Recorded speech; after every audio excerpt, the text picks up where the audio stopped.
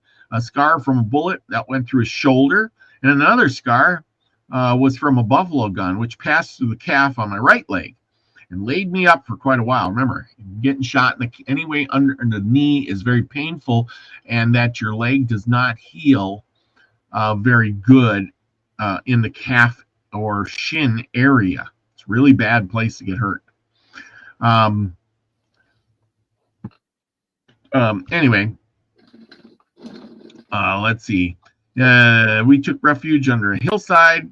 Whites were after him when another bullet struck me in the leg. I did not even feel it for a while, but I kept on fighting, he says. But eventually it took me under. He says, one day we captured a fat Negro who was with the attacking party. He was a young man, and we brought him into the camp. He was almost scared to death and fell upon his knees and begged for his life. I would have begged for my life too. Chief, master, don't hurt me. And that's probably what he was saying. The chief had him stripped and then made him put on a Indian garb and a war bonnet. It was tied upon his head so securely that he could not get it off. Then the Indians made signs for him to run back to his white friends. He understood the signs and lit out. But when the white man saw him coming, they thought he was an Indian and shot him full of holes. He fell over before he reached his friends.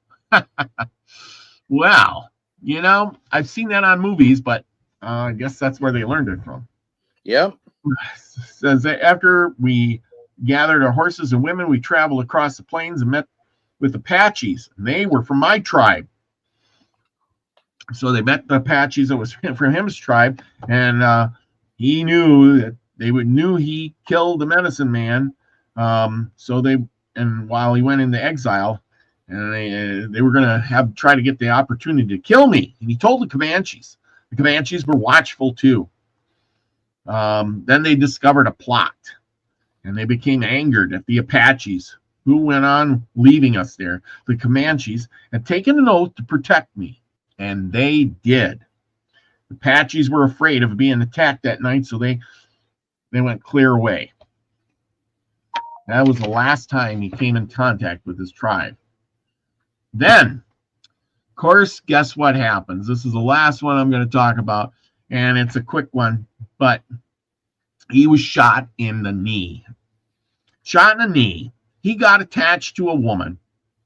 Yeah, this was the prettiest little maiden Indian he'd ever seen, and he was smitten by her. Her name was Tope, and he had a big fancy towards her. Well, anyway, but her father did not take well to the courtship. Well, anyway, one day he sneaks over to her tent, and I don't know why you'd be so stupid to do this, but her father was there. He snuck into the tent, and they started, doing what young kids do. Megan Whoopi.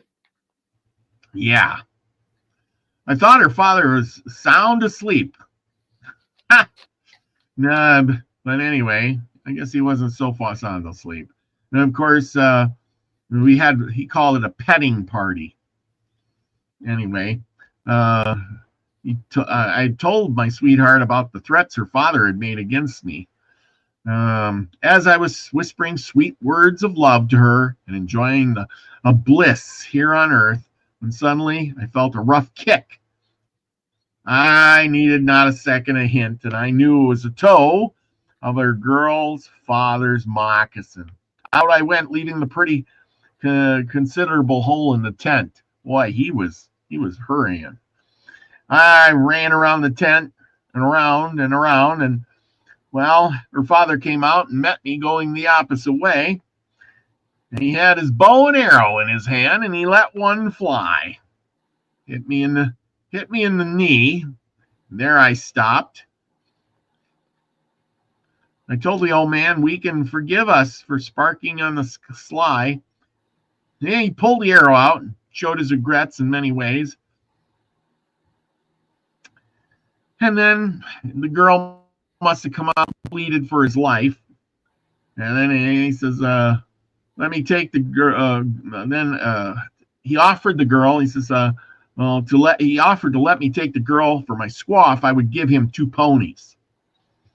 But I shielded off, he says, and basically I put it off. I have been afraid of women ever since. Well, I guess that would do it. Now, here's the thing. He says both in Apache and Comanche ways, you had to purchase a girl from her parents with horses. Of course, with horses. A brave would fall in love with a maiden, and he would approach her father and make his wants known by offering him a certain number of horses for the girl. Well, there you go. You too could have many girls if you had many horses, or just one. It doesn't matter. Either way. Once the buck had procured the squaw, and the squaw was found a master, sometimes the girl's father or the father of the girl would make the first advances by offering his daughter to some warrior for a certain number of horses, in which event it was usually the prospective son-in-law privileged to drive a good bargain. So even the father was like, hey, woman, you're getting old. Don't become an old maid. I talked to, Two Feathers down the road there, the TP over there. And, I told him 3 horses for you. He offered me 2, and you're moving out. What do you mean you sold me for 2 ponies?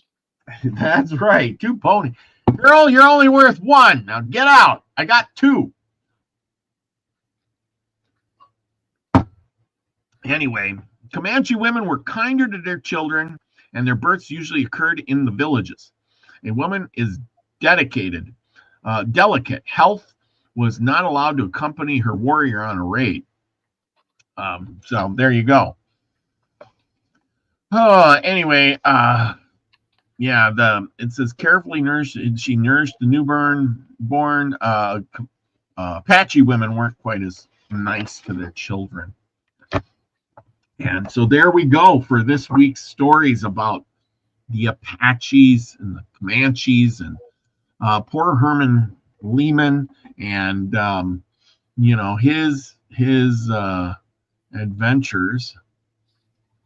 So it's quite the thing. He made it through a lot of stuff. He could have got a woman right away, but apparently he didn't want to trade some of those ponies he stole.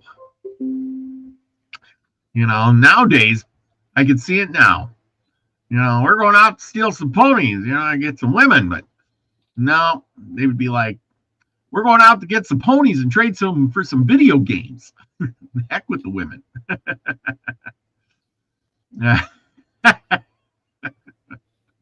Oh, things are not what they used to be. I'm not That's picking all true. women, but the choices ain't so good anymore. I'm old enough to know the women used to actually know how to cook and bake, and they would clean house, and they would do the things that women do. Sorry, And they people. did it, and they did it without feeling that they were being diminished in any way. Yeah, they did it because that was what they could do to help with the household. And today, well, I want a job and a career. Yeah, I'll pop out some of those kids, but Somebody after else I is going pop to out, take care of them. yeah, we're going to get a daycare, and somebody else can raise, and then they're going to go to school, and I'll take some pictures of them, but I'm not cooking. We'll hire a nanny to take care of them, and then you're a hardworking man. You're going to have to, supper too, and take out the garbage because I'm a woman. I can't be doing all that. I gotta go to my job and have my career and blah blah blah, and I can't be doing all this stuff.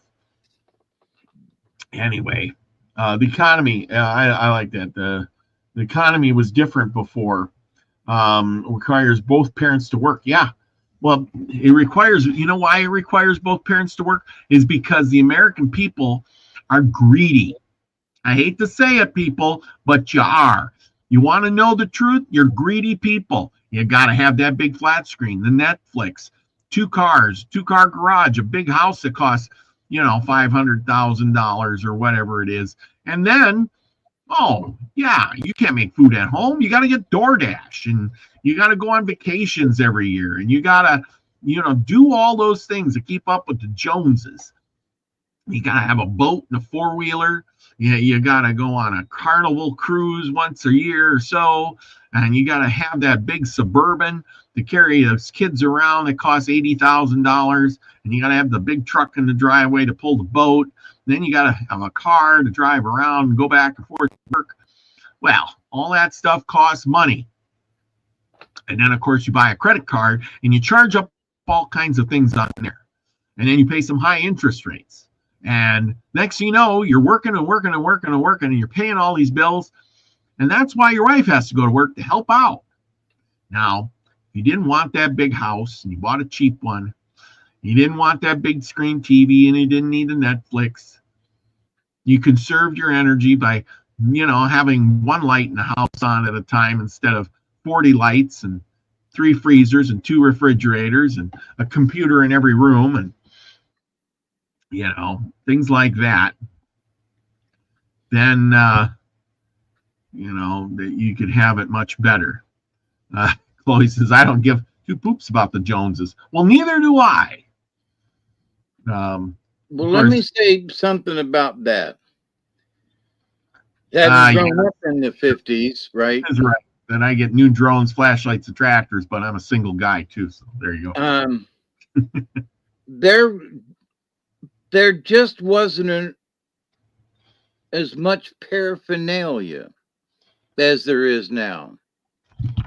I mean, when you went to a department store, it was clothes and shoes. It wasn't gizmos.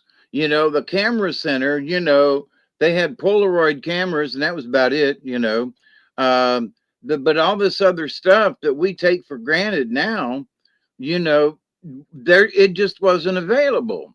The amount of pictures, the amount of things and knickknacks and doodads that you put on your shelves, there just wasn't the same amount as there are now. People go into the roses store, and I'm guilty of it. Ooh, look at, there's that little knickknack over there. Ooh, I like that. I'm gonna put that on my shelf. And they didn't have stuff like that back then. You couldn't clutter shelves with stuff because there wasn't any stuff to put on the shelves. Yeah. One of the big things was ceramic. And like I remember my Aunt Shirley and my grandma, they had this ceramic cat that was yay tall, about a foot tall, a black ceramic cat. And that was like the pride and joy. And then there was a little smaller cat on another shelf, and they were like, but that was the extent of the kind of things, and you usually pick those up at the furniture store. So, but anyway, we there I do say we didn't have that much stuff back then. Now, there's the dollar store and the $2 store and the $5 store, and so there's much more crap to buy and to display in your house than there was before. Well, yeah, I mean, but there was stuff to get, and people did spend money on things, but it was more big picture items. It was more like, let's get a new dining room set. Yes, or let's have some fine stuff. Let's get a new washing machine. And they were just starting to come out with dryers back then. So, well, and Christmas, some families need 2 incomes to live, especially in California, where 1 bedroom costs $2,000 a month. Yeah, well, but that's the thing. They've created this society. Yeah, $2,000 a month, but people, they could pay that because they make pretty good money out there. But then, of course, you want all those knickknacks, like you said. You want the nice lawnmower to mow the lawn. You want the decent car, but our payment's $1,000 a month. That tacked on. Well, then you got to have electricity and a cell phone for you and your wife and your kids. And well, you want to have a TV. All those. You want to have. You're in California. You want air conditioning, right? Well, of course, you're going to have air conditioning, and you're going to want. Well, you paid this, and then now you got 10,000 different things you got to have insurance for. That you're just paying out money just in case.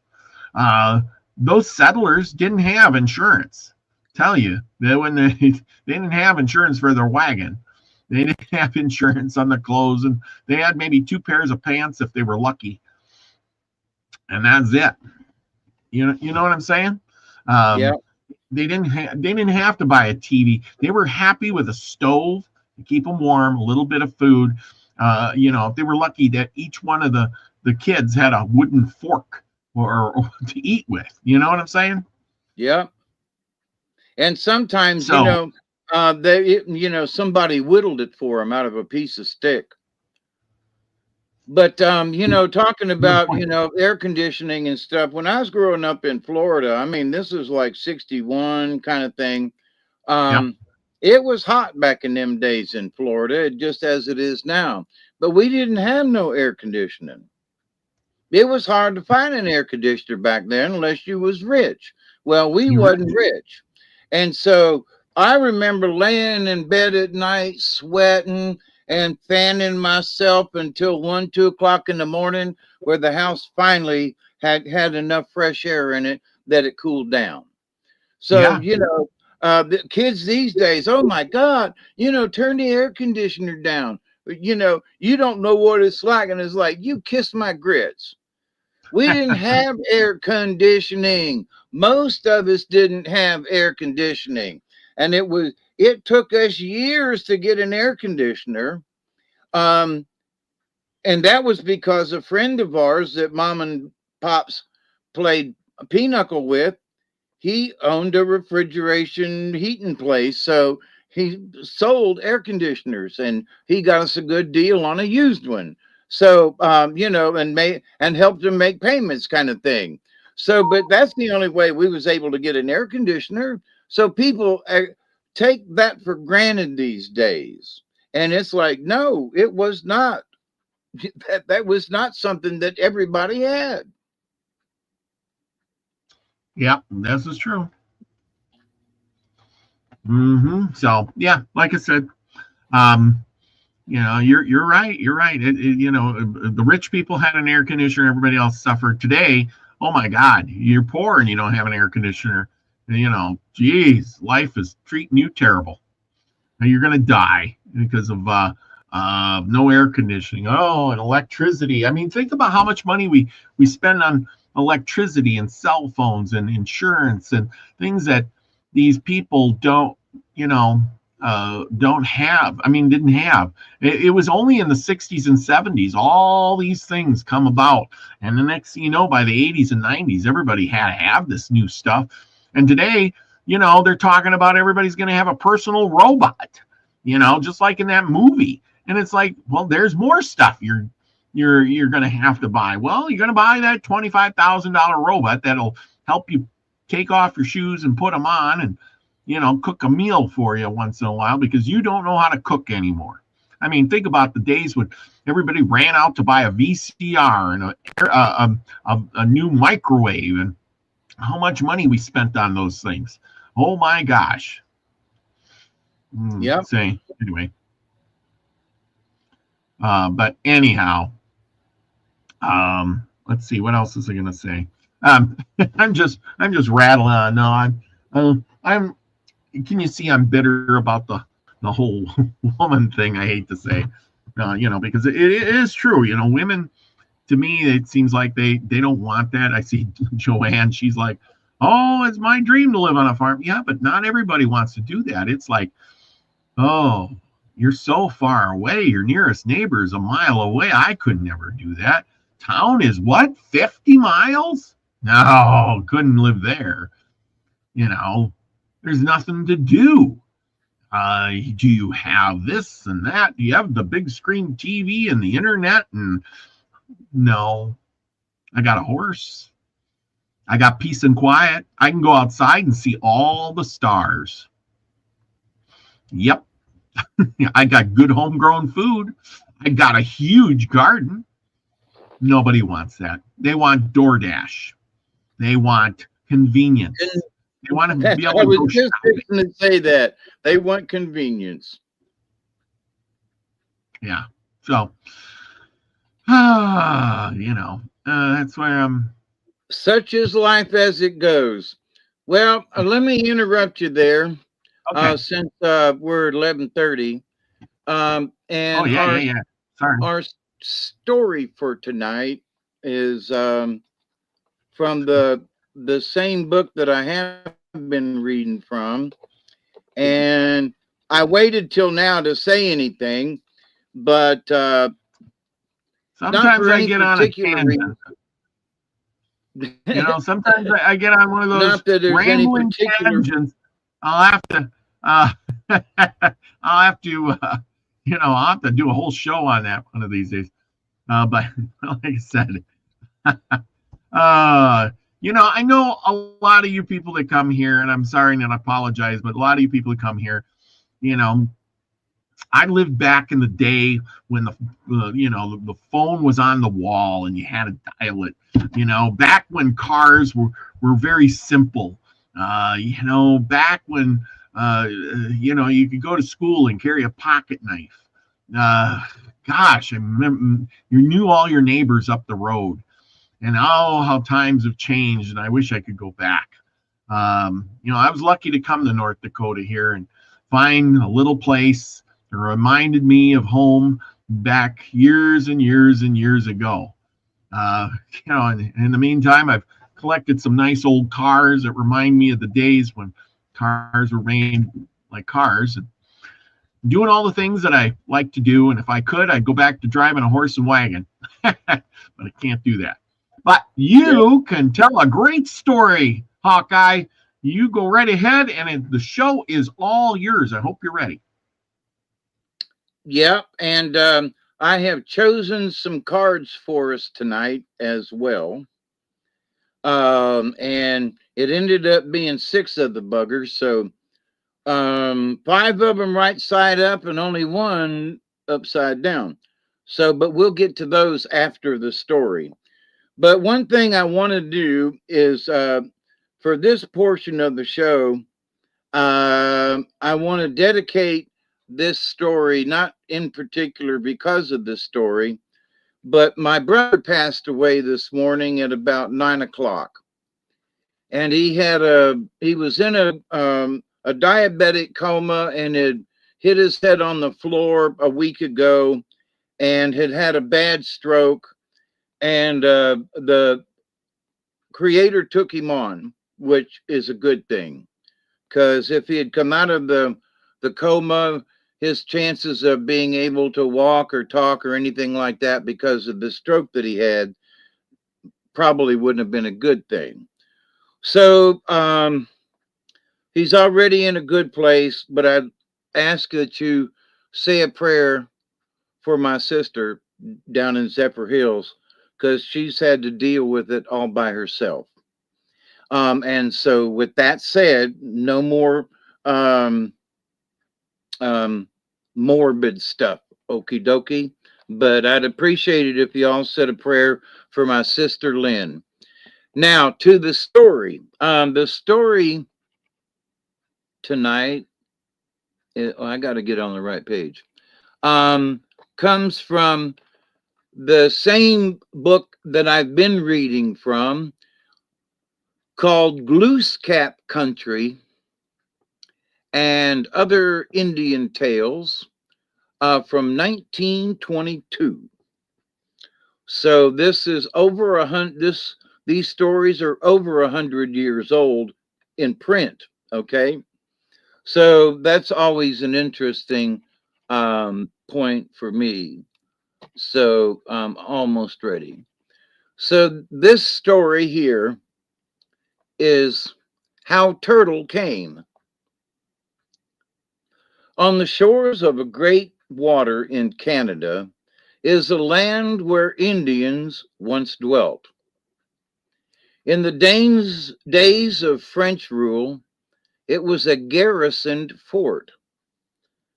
The remains of the old moat and ramparts and stockade are still seen in the center of what is now a large green meadow. But they are now overgrown with grass. And should you go there on summer days, you can see children playing upon them, picking wildflowers and making daisy chains, unmindful of the past fortunes of the spot on which they play. Behind you across the river, which empties, here is a city in modern dress. Before you is the sea with two little islands not far away, resting in the summer haze upon its bosom. Moaning gas buoys toss about in the gentle roll of the waters. By night, red beacon lights lift their bright heads, all about to light the sailor's road. Summer cottages nestle on the beach before you. The hum of modern life is in your ears, and the sight of it is in your eyes as you stand today upon the cliff. But it was not always so. Long before the coming of the white race, before the beacon lights in the cities and the summer cottages were known, this land was the home of Indians. Many of their descendants lived there still, at peace with the white folk who took their lands and their forest. They are the remnants of Glooscap's people. It was here on the beach in the little cove that the turtle was first created and where he first dwelt. Long ago, after the white man came, he fled from these waters, and although his descendants are still sometimes caught by fishermen off the coast, neither he nor his children, nor any of his tribe, ever went back to the place of his creation. But the place of his birth is still pointed out. It was in Glooscap's time that the turtle came into being. There dwelt in the land an old Indian, a lazy, poor, and by no means beautiful man. As a hunter, he had been of no value. He lived alone, and now he had come to the end of his life with little of the world's goods to his credit. But although he was poor, he was of a merry heart and a good nature, and he was well liked by all. Now the chief of the tribe had 3 beautiful daughters, who were much sought for by the young men of the village, all of whom wished to win their love. The eldest was the loveliest in the land. Her name was Flower of the Corn. The old Indian would gladly have made one of these girls his wife, for he was tired of living alone.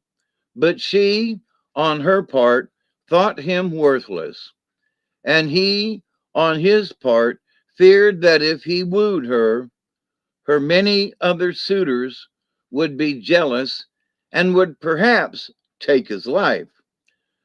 So the old man kept his secret to himself and continued his sad existence. It happened that one day Glooskap came into the land to see his people. Of all the tents in the village, he chose that of the old man as his resting place, for he had known him a long time and liked him because of his good nature and his merry heart. He was not with him long before he knew his secret, that he loved Flower of the Coin, and he also learned of his fear to woo her. Glooskap encouraged him and urged him to make his wishes known to the chief. But the old Indian said, I am old and poor, and I have no good clothes to wear, and I know that I should meet only with scorn. But Glooskap placed upon him his magic belt, and at once the old man became young and handsome. He also gave him fine clothes. Then he sent him to the chief's home. And the old man said, after the fashions of Indians when they wish to marry, I am tired of living alone. I have come for your eldest daughter. And the old chief, when he saw him so beautiful because of Glooskap's magic power, could not refuse his request, and Flower of the Corn became his bride. As the old man had feared, the young men of the village were very angry because he had won so beautiful a wife, and they resolved to do him harm. At first, they tried to take vengeance on Glooskap, for as they had seen little of him, they did not know of his great power. A great wedding feast was held for the old man and his bride, to which all the young men were invited. 2 of them, jealous, sat next to Glooskap, one on each side, and during the feast they plotted to kill him. But Glooskap heard them plotting against his life, and he knew that the time had come to show his strength. So at the end of the wedding feast, as they arose from the table, he turned to each one and tapped them gently on the nose. When each rubbed the spot that Glooskap had touched, he found that his nose had disappeared. In great shame and anger, they fled from the feast and never afterwards dwelt among men. One of these was Toad, the other was Porcupine. And since that time, neither Toad nor Porcupine has ever had a nose, and their faces have always been flat because of Glooskap's touch at the banquet long ago. Some days after the wedding feast, a great festival was held in the village. Glooskap knew that here again an attempt would be made upon the old Indian's life by his jealous enemies. He feared, too, that after he had gone from the village, his old friend would surely be treacherously killed. And, as the time of his going away was at hand, he resolved upon a plan to save him from danger. He told the old man that at the festival his enemies would try to trample him under their feet during a game of ball. And he gave him a magic root, which, if he ate it before the game, would give him power to jump high when they crowded in upon him. Sure enough, in the game of ball, the young men surrounded the old man and watched for a chance to crush him. Twice he jumped high over their heads and escaped unhurt. But the third time, when he jumped, he stuck upon the top of a tent and could not get down. Inside the tent sat Glooskap, quietly smoking his pipe and waiting for this very thing to happen. He made a smoldering fire from which the smoke rose in great clouds and passed out at the top of the tent around the old man. And he smoked and smoked great pipefuls of tobacco until far into the night. And the old man hung to the tent poles, dangling in the smoke until midnight. He hung there so long that from the smoke of the smoldering fire and that of Glooskap's pipe, his old skin became as hard as a shell. And Glooskap said to him, I have done this thing for your own good. I fear that if I leave you here, after I have gone, your enemies will kill you. I make you now chief of the tortoise race, and your name shall be called Turtle. Hereafter, you may roll through a flame of fire, and you will not be burned, nor will you feel pain. And you may live in water or on land if you prefer, and you shall have a very long life. And although your head be cut off, you shall live 9 days afterwards. And when your enemies throw you into the fire or into the water, you need have no fear. Then he took him down from the tent pole. The next day, the old Indian's enemies, angry because he had escaped at the festival, built a great fire in the forest, and, seizing him as he walked alone in the woods, they threw him upon it. But he went to sleep in the flame, and when he awoke, he called for more wood, telling them that he was very cold. They wondered greatly, and after plotting together, they resolved to throw him into the sea. They carried him far out in a canoe and dropped him overboard, and went ashore well pleased with their work. For they believed that at last they had taken vengeance. The next day was a day of great heat. At low tide,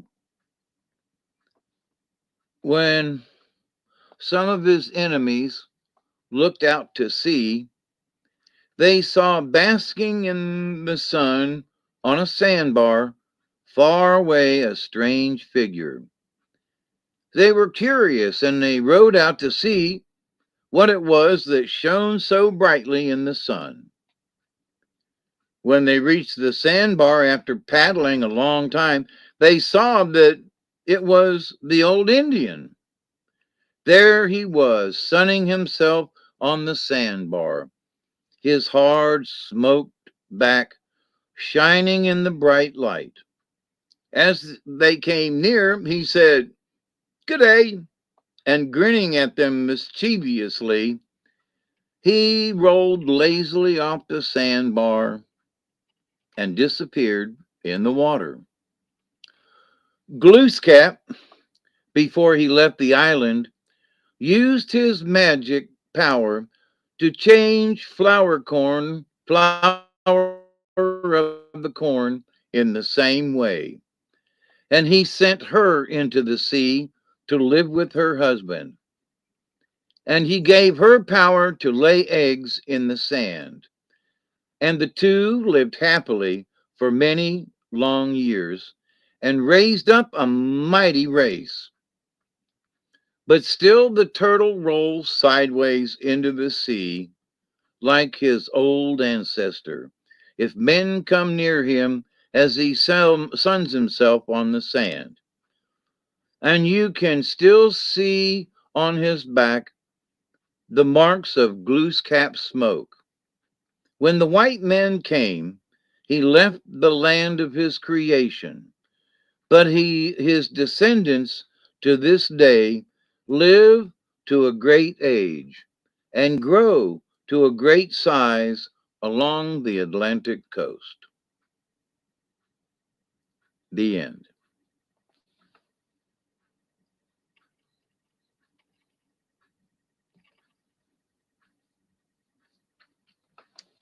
So, oh, there he is. So there we have it.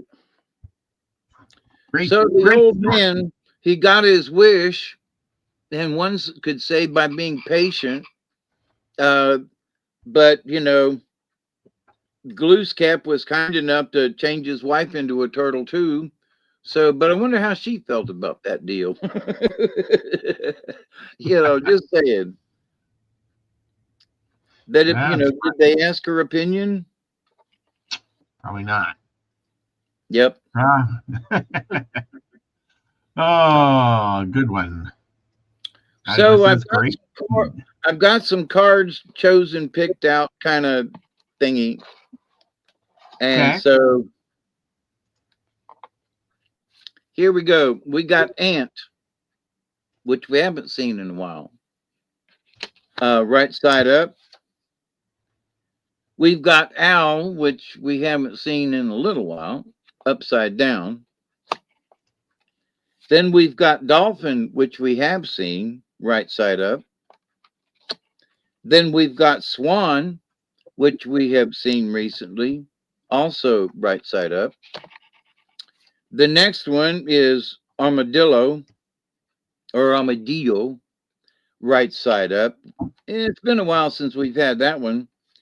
And number 2, the last card up, is Hawk, which we haven't had for a while. So there's our cards for tonight. And let me get the book out, get a sip of coffee. Oh, we got a bunch of them. A bunch of them what? Oh, we got a lot of cards. Okay, let me see. I got Ant, Owl, Dolphin, Armadillo, Hawk. Ant. Yeah, Ant, Owl, Dolphin, Swan, Armadillo, and Hawk.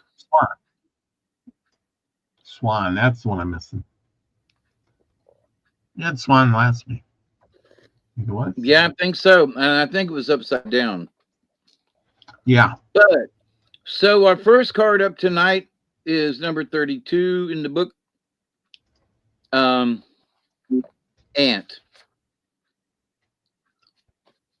And that's interesting. Ant is about patient. Ant can carry a leaf over 100 miles just to get back to the anthill. Ain't that crazy? Yeah, every ant in an anthill is part of the ant group mind. Not hive mind, group mind. As all the ants work for the queen ant and the hive. Several self-sacrifice is part of the ant medicine. Greater than ants' other medicines, however, is patience. Patience does have its rewards. Ant people have a knowing about the sweet victory at the end of the line. There is never a concern about going without if they are late for the opening of a sale. If what they want is sold out, they are sure that something equal or a better value is available. If you have ant medicine, you eat slowly and deliberately and are content with knowing what is yours will come to you. This knowing is good medicine. It shows you trust in the universe to provide. Now, this is really important because, there are people, and I used to be one of them and sometimes still get in that mode. But, oh, what am I going to do? I don't know what tomorrow's going to bring.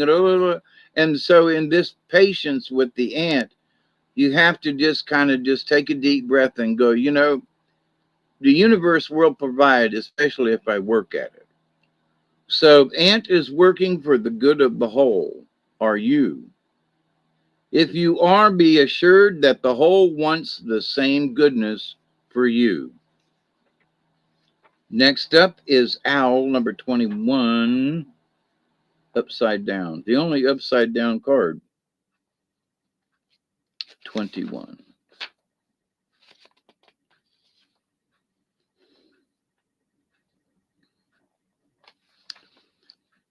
Owl is about deception. Owl hunts its prey at night, and not only can the owl see, but it can also hear. So it's very aware of its surroundings. Owl is oftentimes the medicine of sorcerers and witches because owl medicine, seems to bring in magical practices.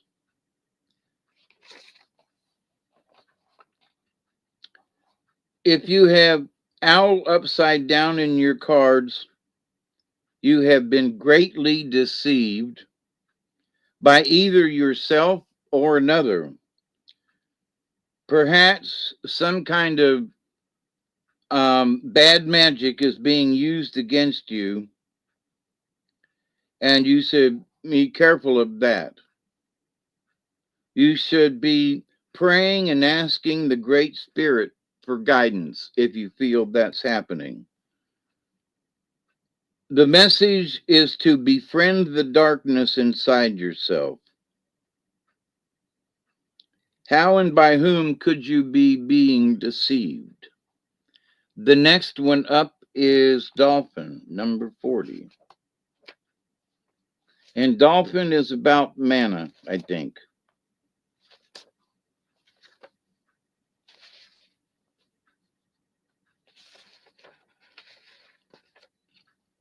And right behind it is Swan on page 39. So that's interesting. They're both together in the book too. Yeah. A dolphin is about mana.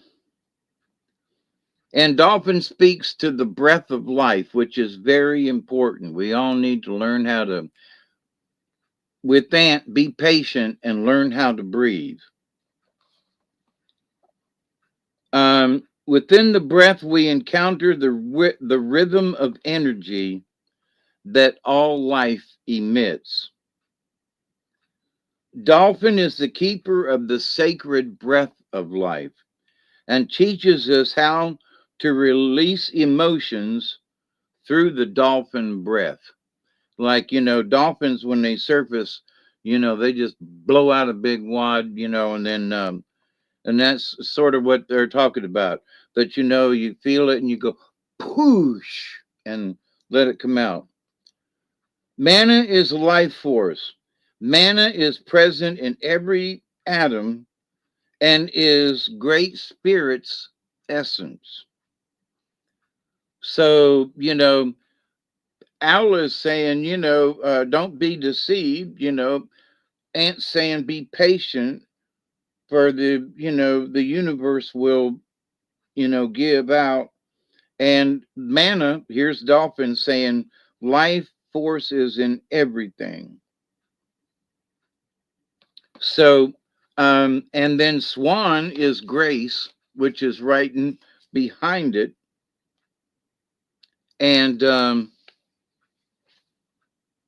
that's when the ugly duckling went to the great mountain to go to talk to Great Spirit. And Swan looked above the sacred mountain, saw the biggest black swirling hole she'd ever seen. Then she talked to Dragonfly, and Dragon sighed, well, you can go in there if you want to, but by doing so, you have to accept what the Creator, what the Great Spirit has in store for you. Will you accept what the Creator has for you? And Ugly Duckling said, yep. So a few days later, out came Swan. And Swan told Dragonfly many of the wonders beyond the illusion. Because, the Swan is the keeper of the illusion. So it is that we learn to surrender to the grace of the rhythm of the universe. The grace and the rhythm of the universe. Dolphin was just talking about, breathing in and finding that energy, and finding, Dolphin to learn her rhythms so that he could see the dolphin in the silvery light. As Dolphin entered to use this new rhythm, he entered into the dream time. This reality was a new and different place from the seas that he had known.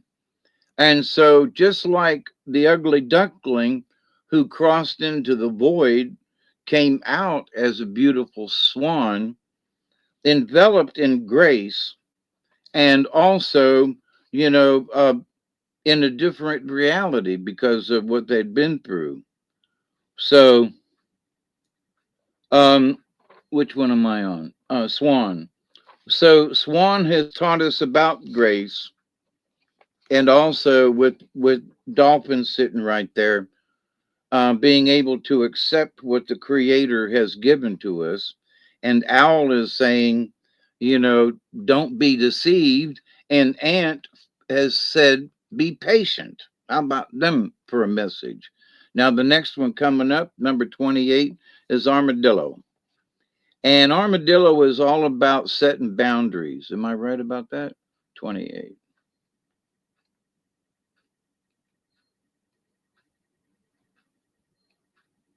Yes, setting boundaries. What a gift it is to set your boundaries so that harmful words or intentions will just roll off. Your lesson is in setting up what you are willing to experience, So here we are with Swan and Dolphin. There's energy in all things, to enter in, to accept what is there from the great Creator. Armadillo's here to not necessarily warn you, but to tell you while you're going through this, set your boundaries. Set your boundaries. Your lesson is in setting up what you are willing to experience. If you do not wish to experience feeling invaded, just call on armadillo medicine. So, for whatever it is, if you feel you're being infringed upon or whatever, set your boundaries. If somebody says, well, come on, you volunteered for this, oh, okay. But so next time, set your boundaries and don't volunteer for stuff that you might not know about. So if Armadillo has waddled into your cards, it is time to define your space. You may have been too willing to let your home become a bus station. You may find that you cannot say no, even when you know that you will have to cancel plans or endure something horrible to be obliging. So set your boundaries. And Hawk, which is number 2 in the book, and one of my favorites, hence Hawkeye, right? um,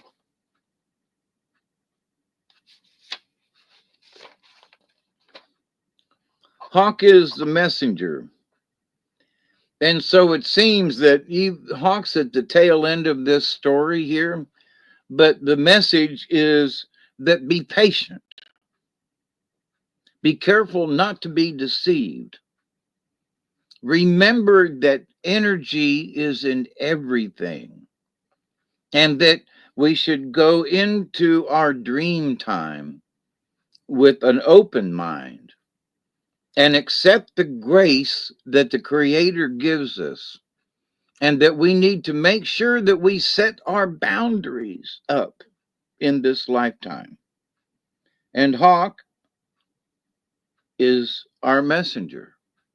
Here it is, boys and girls, ladies and gentlemen. Life is the situation.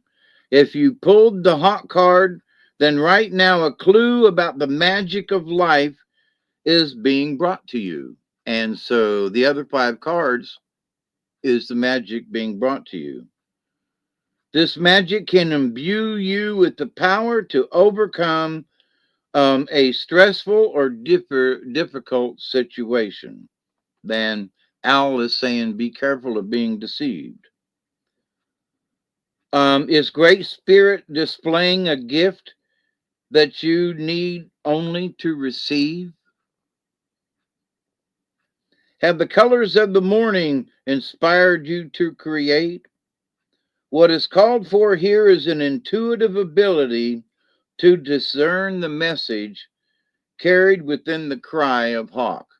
And me being Hawkeye, and this messenger being at the end of this message, as I just talked about, be patient.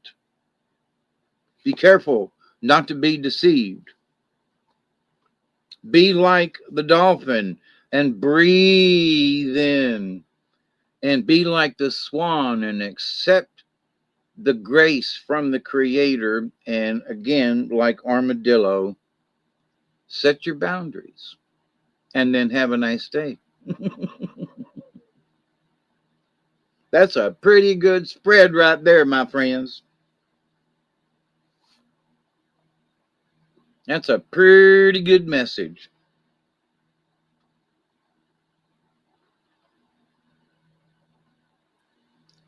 Good message. Good message.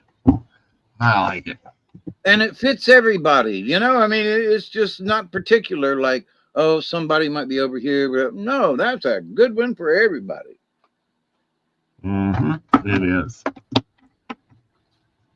Somebody say, well, that I don't know. That doesn't really apply to me. Yes, it does. This message does. It applies to all y'all. So there you go.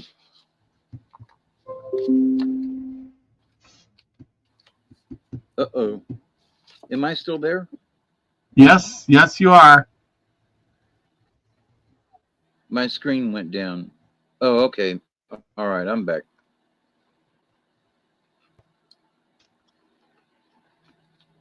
So pretty easy story tonight. Turtle was a tortoise, but got his great love, flower corn, and together they were married and lived in the ocean happily ever after. And that's a good, a nice story. Yes, a very good story. I hope everybody learns something from all of this. That's the thing. From the Indian stories to the stories we tell, the cards we pull, that's the ordeal. That's what I hope for. I learn something every week when I read out of these books. I do a lot more studying than just this book too. So, like I said, for my Saturday shows, I read books, and I read so much that I don't even need TV. The TV's in your head. Yeah. One thing about oh man, I just forgot. God almighty. Oh well. Oh, the story tonight kind of sort of fit with the cards.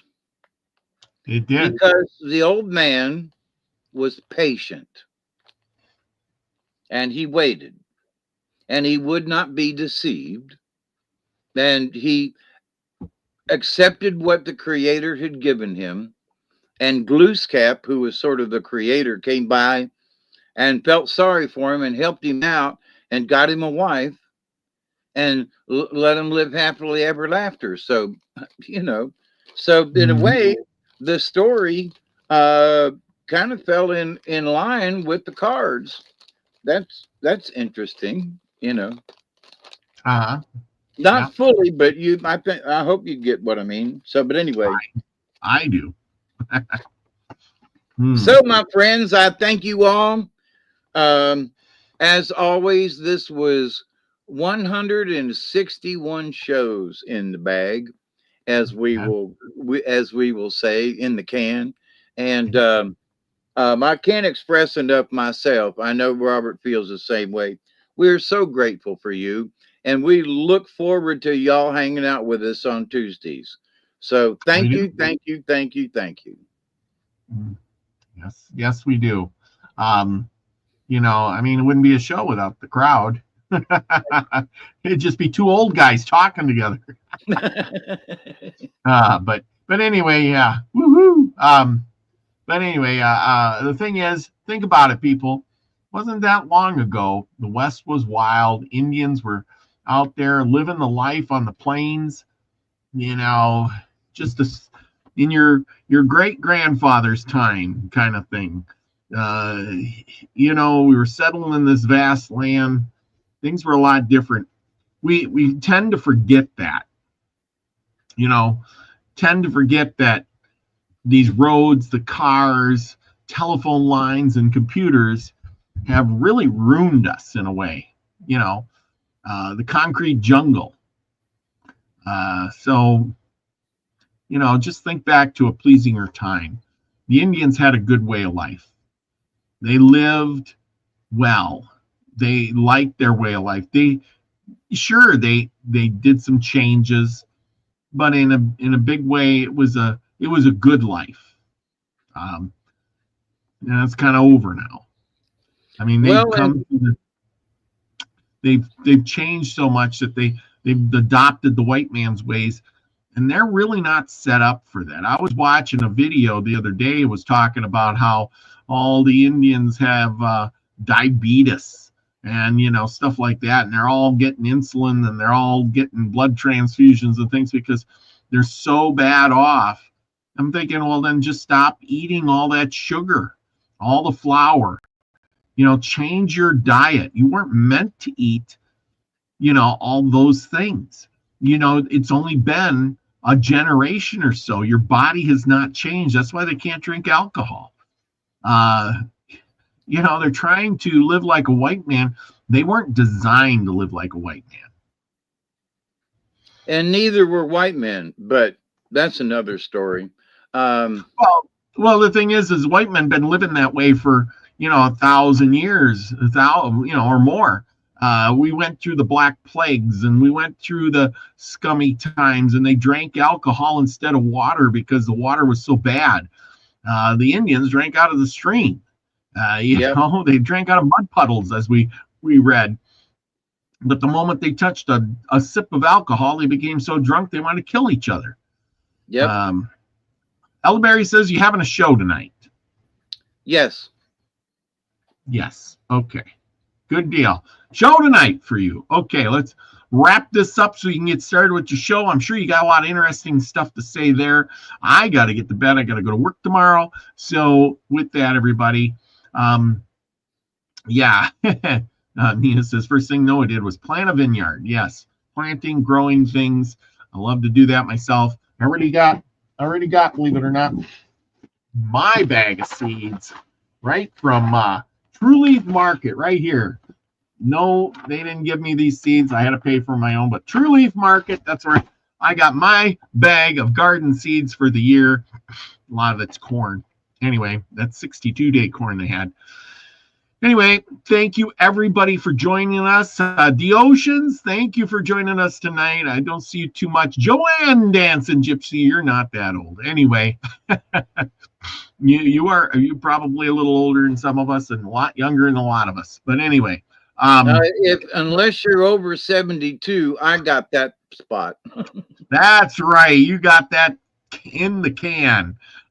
And thank you, Lucky Stone, Savage Lee, Chris Smith, anybody I've missed, Sunset Dreamer, the whole 9 yards of you. Thank you for being here. Daphne, thank you for being here tonight. Everybody, some new people that stopped in. I appreciate each and every one of you.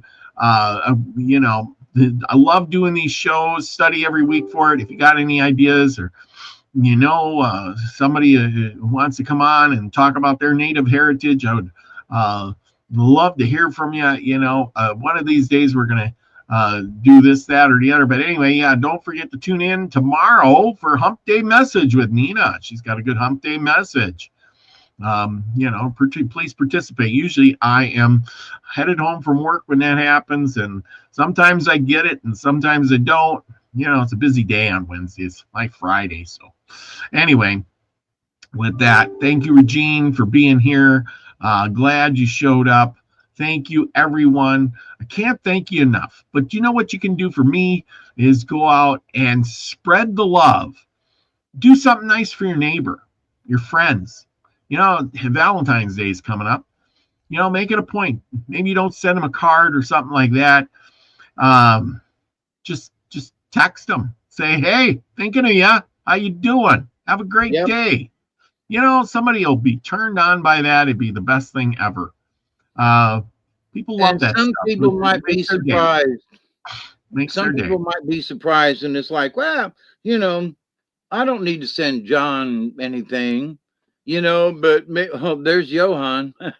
But maybe John doesn't have anybody that sends him a message on Valentine's.